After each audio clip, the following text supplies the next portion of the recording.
Hello everyone. इस video में हम कवर करेंगे ज्योग्राफी के बहुत महत्वपूर्ण क्वेश्चंस। काफ़ी अच्छे लेवल के क्वेश्चंस हम इस वीडियो में कवर करने जा रहे हैं, तो आइए उन्हें अच्छे से स्टडी करते हैं। पहला क्वेश्चन है, भूगोल का जनक किसे कहा जाता है? तो भूगोल का जनक कहा जाता है इरेटोस्थेनीज को। सही आंसर है ए। इनका जन्म 276 बीसी में हुआ था और ये एक ग्रीक मैथमेटिशियन थे, तो इन्हें भूगोल का जनक कहा जाता है, इरेटोस्थेनीज को। अगले क्वेश्चन की तरफ बढ़ते हैं। शांत पेटी किस रेखा के दोनों ओर पाई जाती है? तो शांत पेटी यह पाई जाती है भूमध्य रेखा के दोनों ओर। एक्चुअली ये भूमध्य रेखा के दोनों ओर 10-10 डिग्री अक्षांशों तक पाई जाती है। यहाँ पवनें शांत होती हैं, इसीलिए इसे शांत पेटी, ये इसका एक सेकंड नेम भी है, डोलड्रम। हम इसे डोलड्रम के नाम से भी जानते हैं। और ये भूमध्य रेखा के दोनों तरफ 10-10 डिग्री अक्षांशों तक पाई जाती है। यहाँ पर पवनें शांत रहती हैं, इसीलिए इसे शांत पेटी कहा जाता है। अगले क्वेश्चन की तरफ बढ़ते हैं। सूर्य के चारों ओर घूमने वाले खगोलीय पिंड क्या कहलाते हैं? तो सूर्य के चारों ओर घूमने वाले खगोलीय पिंड कहलाते हैं ग्रह। जैसे कि पृथ्वी पृथ्वी भी सूर्य के चारों तरफ घूमती है, तो पृथ्वी भी एक ग्रह है, तो इसलिए सारे खगोलीय पिंड ग्रह कहलाते हैं जो भी सूर्य की तरफ घूमते हैं। और इनकी टोटल संख्या है 8। किसी ग्रह के चारों ओर परिक्रमा करने वाले छोटे आकाशीय पिंड को क्या कहते हैं? तो जो सूरज की तरफ परिक्रमा करते हैं सूरज की, उन्हें कहते हैं ग्रह। और जो किसी ग्रह की परिक्रमा करे उसे कहते हैं उपग्रह। उपग्रह जैसे पृथ्वी का उपग्रह है चंद्रमा। नेचुरल सैटेलाइट, हिंदी में इसे, इंग्लिश में इसे सैटेलाइट कहते हैं। और आर्टिफिशियल सैटेलाइट जो हैं, मानव निर्मित, वह पृथ्वी की लगभग 3,2787 जो हैं सैटेलाइटें हैं जो पृथ्वी की परिक्रमा कर रही हैं। तो होप अच्छे से आप समझ गए होंगे। अगले क्वेश्चन की तरफ बढ़ते हैं। वायुमंडल में सबसे अधिक ओजोन कहाँ पर केंद्रित है? तो ओजोन जो है वायुमंडल में कौन सी लेयर में सबसे ज़्यादा ओजोन पाई जाती है? तो यह पाई जाती है स्ट्रेटोस्फीयर में। स्ट्रेटोस्फीयर में सबसे ज़्यादा ओजोन पाई जाती है। यह पृथ्वी की सतह से दूसरी लेयर है। मीन्स अगर पृथ्वी है तो सर्वप्रथम आती है ट्रोपोस्फीयर, ट्रोपोस्फीयर, और उसके बाद आती है अगली स्ट्रेटोस्फीयर। तो पृथ्वी की सतह से दूसरी जो लेयर है उसमें सबसे ज़्यादा ओजोन केंद्रित है।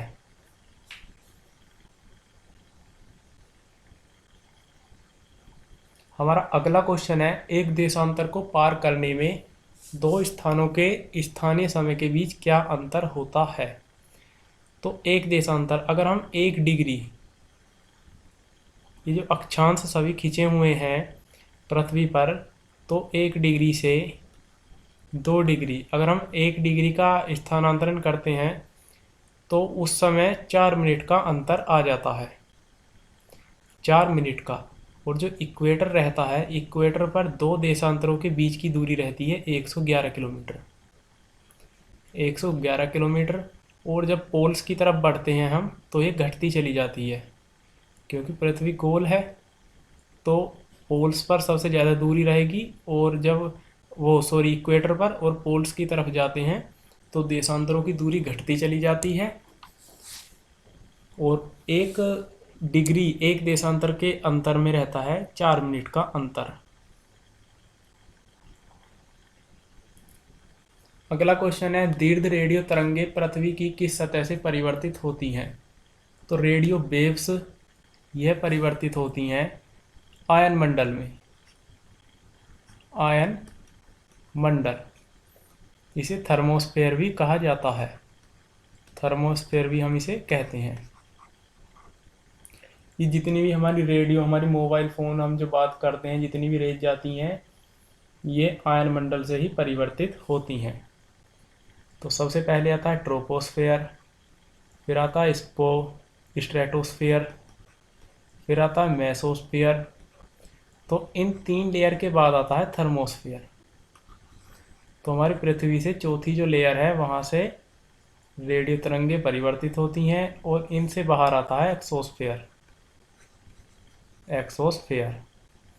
अगले क्वेश्चन की तरफ बढ़ते हैं। विसुवियस ज्वालामुखी किस देश में स्थित है? तो विसुवियस नामक ज्वालामुखी उपस्थित है इटली में। इटली में। इटली की कैपिटल को हम देखें तो कैपिटल है रोम, करेंसी है उसकी यूरो। अगले क्वेश्चन की तरफ बढ़ते हैं। माउंट एरेबस ज्वालामुखी निम्नलिखित में से किस महाद्वीप में स्थित है? तो माउंट एरेबस ज्वालामुखी उपस्थित है अंटार्कटिका महाद्वीप में। तो यह अंटार्कटिका का दूसरा सबसे ऊंचा वोल्केनो है और हमारी पृथ्वी का साउथर्न मोस्ट मतलब एक्टिव वोल्केनो, मतलब जो एक्टिव है सबसे ज़्यादा साउथर्न में एक्टिव वोल्केनो माउंट एरेबस है पृथ्वी में। इससे ज़्यादा साउथर्न में कोई भी ज्वालामुखी उपस्थित नहीं है। तो यह अंटार्कटिका में उपस्थित है और यह एक एक्टिव ज्वालामुखी है। सौरमंडल के बारे में विश्व के समक्ष जानकारी प्रस्तुत करने का श्रेय किस विद्वान को जाता है? तो सौरमंडल के बारे में जो जानकारी प्रस्तुत की थी सर्वप्रथम वह की थी कोपरनिकस ने। सही आंसर है ए, कोपरनिकस। अगले क्वेश्चन की तरफ बढ़ते हैं। निम्नलिखित में से किसे प्राकृतिक का सुरक्षा वाल्व कहा जाता है? तो प्राकृतिक का सुरक्षा वाल्व कहा जाता है ज्वालामुखी को।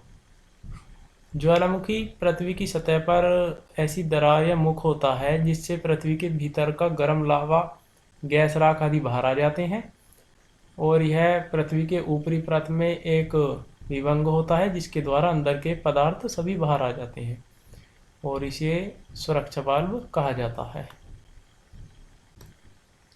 तो इसका सही आंसर है ज्वालामुखी। अगले क्वेश्चन की तरफ बढ़ते हैं। 2 ग्रह जिनके उपग्रह नहीं है, उपग्रह मीन्स सैटेलाइट, तो ऐसे 2 ग्रह हैं शुक्र और बुध जिनका कोई भी उपग्रह नहीं है और पृथ्वी का एकमात्र उपग्रह है मून।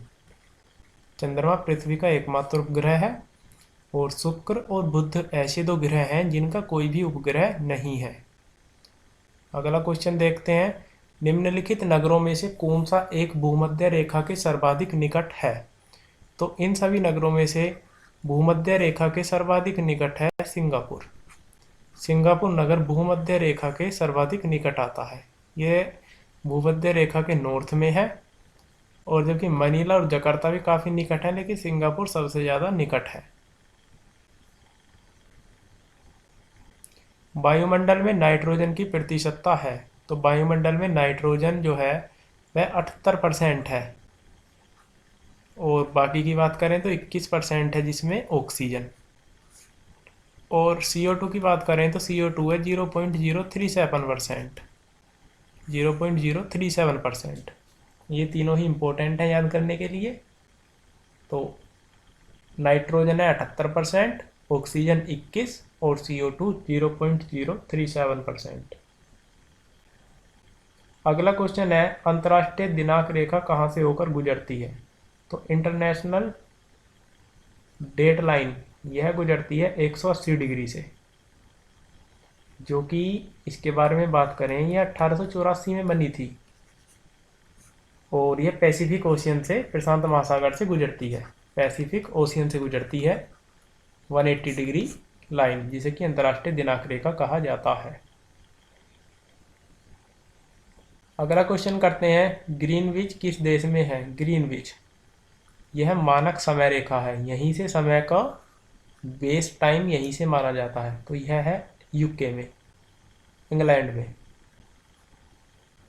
इंग्लैंड में ग्रीनविच उपस्थित है। पृथ्वी के धरातल के कितने प्रतिशत भाग पर महाद्वीपों का विस्तार पाया जाता है? महाद्वीप मीन्स कॉन्टिनेंट्स। तो कॉन्टिनेंट्स हैं ओनली 29.2%, रेस्ट इज वाटर। तो महाद्वीपों का विस्तार 29.2% भाग पर पाया जाता है। अगले क्वेश्चन की तरफ बढ़ते हैं।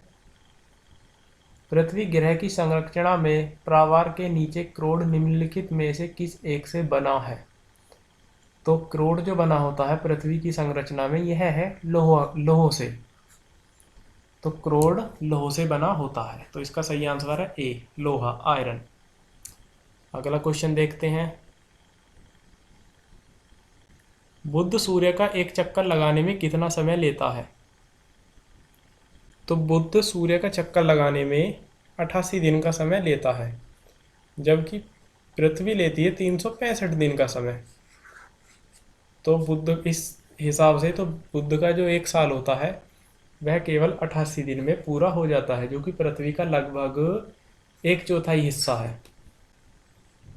तो बुध लेता है 88 दिन का समय। अगले को तो इस वीडियो में हमने कवर किए ज्योग्राफी के काफ़ी महत्वपूर्ण 20 क्वेश्चंस, और जो कि एग्जाम पॉइंट ऑफ व्यू से काफ़ी इंपॉर्टेंट है। इस वीडियो में इतना ही, मिलते हैं अगली वीडियो में। होप आपको ये वीडियो अच्छा लगा। सो अगली वीडियो के लिए till then take care, good bye.